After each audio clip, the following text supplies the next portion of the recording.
Saludo kaming lahat sa iyo, Kuya G-Boy. Isa kang tunay na matapang. Bakit? Handang itaya ang kanyang buhay para sa kaligtasan ng iba. Salamat at ligtas ka. Nagba-viral nga po ngayon sa social media ang pangalang si G-Boy o ang isang batang lalaki or let's say teenager na si Kuya G-Boy. Ang tunay na superhero ay ang 15 years old na si J-Boy Magdadaro. Sa gitna kasi ng pananalasa ng bagyong Tino, hindi nag-atubili na iligtas ni J-Boy ang mahigit 50 katao.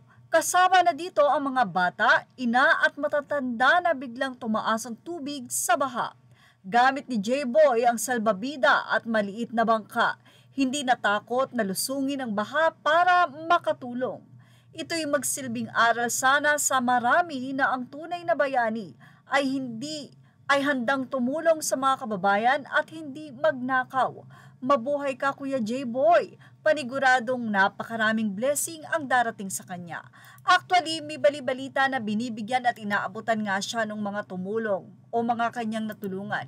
Pero ito daw ay tinanggihan ni J-Boy. Ito'y dahil na rin siguro alam niya na pare-pareho silang nangangailangan sa ngayon.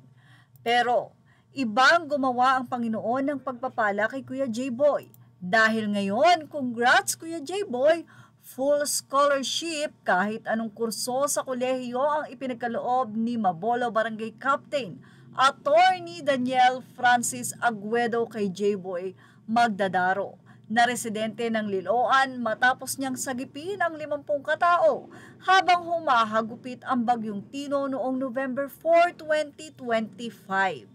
Grabe, proud na proud ang iyong mga kababayan dahil sa iyong tapang na ipinamalas. Magsilbing aral nga naman sana talaga ito na ang isang batang ito ay napakabuti ng puso. Walang halong pagnanasa ng kahit anumang bagay, kundi ang nais niya ay makaligtas ng buhay nung araw na yon na kung saan ay alam niya na kakailanganin ang kanyang tulong, ang kanyang lakas sa kabila ng kanyang kabataan. Nakakatuwa na madalas talagang sambitin sa Bible na ang puso at isip natin ay itulad at ihalintulad natin sa mga bata dahil talagang malilinis ang puso. Sana'y dumami pa ang katulad mo, Kuya J-Boy, na hindi pansarili lamang ang nais, kundi ang makatulong sa marami, kahit pa isakripisyo ang sarili mong buhay. At yan ang ating Showbiz Top Update. Images are all credit to the rightful owners. Thank you for watching. Please like, share, and subscribe.